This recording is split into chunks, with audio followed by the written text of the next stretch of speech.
जेवढे बूम आहेत तेवढे कॅमेरे दिसत नाही मला, तिथे दिसत आहेत आणि बूम आत दिसत आहेत.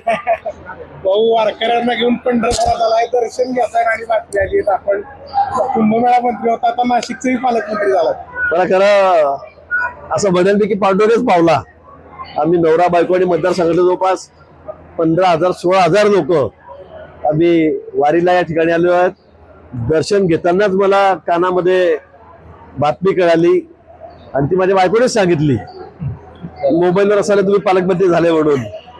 आणि खरं पांडुरंगच पावला असं मी म्हणेल, पण चांगलं झालं. आणि माझा काही फार कुंभमेळा मंत्री मी होतोच, मी वारंवार सांगितलं होतं जेव्हा होईल तेव्हा होईल. मी कुठे आंदोलन केलं नाही, आग्रह केला नाही, पण पक्षाने माननीय मुख्यमंत्री महोदयाने त्याची दखल घेतली, त्याबद्दलचे खूप खूप आभार. आधीच मी कुंभमेळा मंत्री आहे, मागच्या काळी ते 5 वर्ष मी पालकमंत्री होतो, कुंभमेळा मंत्री होतो, पण आता अधिक बळकटी काम करायला या ठिकाणी येणार आहे. आणि येणाऱ्या कुंभमेळ्यामध्ये हा ऐतिहासिक कुंभमेळा होईल, ऐतिहासिक कुंभमेळा होईल. त्याच्यामध्ये कुठे आम्ही कमी पडणार नाही. नाशिकचा सगळं आम्हाला रूप बदलायचं आहे.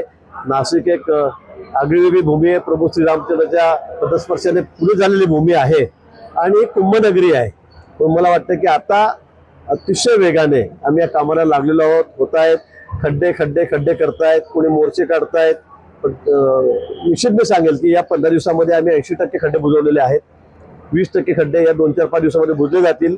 पण खड्डे बुजवण्यापेक्षा आम्हाला कायमस्वरूपी या नाशिकला खड्ड्यातून मुक्त करायचं आहे. सगळे रस्ते आम्हाला सिमेंटचे करायचे आहेत.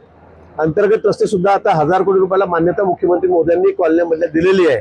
त्यामुळे मला असं वाटतं नाशिक शहर हे सगळ्यात सुंदर शहर असेल, स्वच्छ असेल, सुरक्षित असेल. 4-4.5 कॅमेरे आम्ही बसवतो आहोत. खाली सगळ्या युटिलिटी आम्ही 9 युटिलिटी टाकतो रस्त्याच्या खाली. त्यामुळे मला असं वाटतं की नाशिक शहर याचं सगळं रूप बदलणार आहे. 4-6 महिन्यानंतर आपण जर बघाल तर आपल्याला कळेल की पूर्वीचं नाशिक आणि आताचं नाशिक.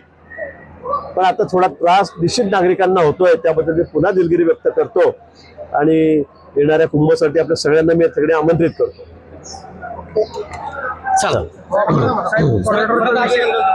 थँक्यू.